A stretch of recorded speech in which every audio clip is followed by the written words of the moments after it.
بسم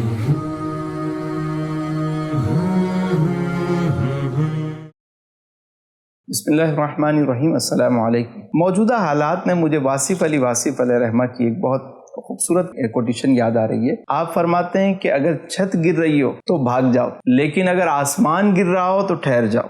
مطلب یہ کہ اگر معاملہ صرف تمہاری ذات کا ہے تو تم پریشان ہو، لیکن اگر معاملہ پوری سوسائٹی کا ہے، پورے ملک کا ہے، تو پھر کھڑے ہو جاؤ، انتظار کرو۔ آج ہمارے یہاں ہر شخص پریشان ہے۔ ایک مسلم معاشرہ ہے اور زینکس کی گولی سب سے زیادہ بکتی ہے یہاں پہ۔ اتنا اسٹریس لوگوں میں، جہاں بیٹھے نیگیٹیوٹی جو ہے وہ نظر آ رہی ہے۔ ہر بندہ بس موجودہ حالات میں پریشان ہے، ایک دوسرے کوئی ٹیکس کے ایشوز کی وجہ سے، گورنمنٹ کی پالیسی کی وجہ سے، کوئی کسی وجہ سے۔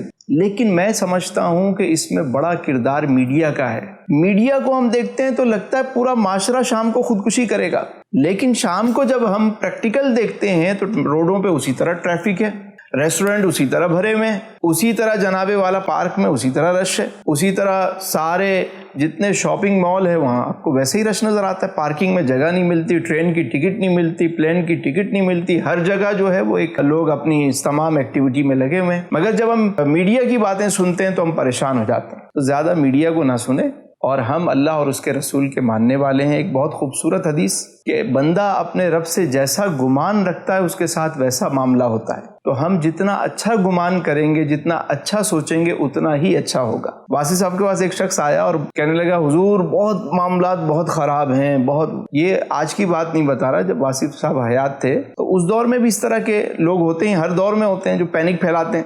تو واصف صاحب نے فرمایا بیٹھو۔ فرمایا ان حالات کا ذمہ دار میں ہوں؟ کہا نہیں جی آپ نہیں۔ کہا تم ہو؟ کہنے لگے نہیں جی میں بھی نہیں۔ تو فرمایا پھر بیٹھو، چائے پیو، اللہ اللہ کریے۔ تو جب ہم اور کچھ نہیں کر سکتے تو دعا تو کر سکتے ہیں، اللہ اللہ کر سکتے ہیں، اچھا سوچ سکتے ہیں، جس سے انشاءاللہ بہتری آئے گی، اور انشاءاللہ ضرور آئے گی۔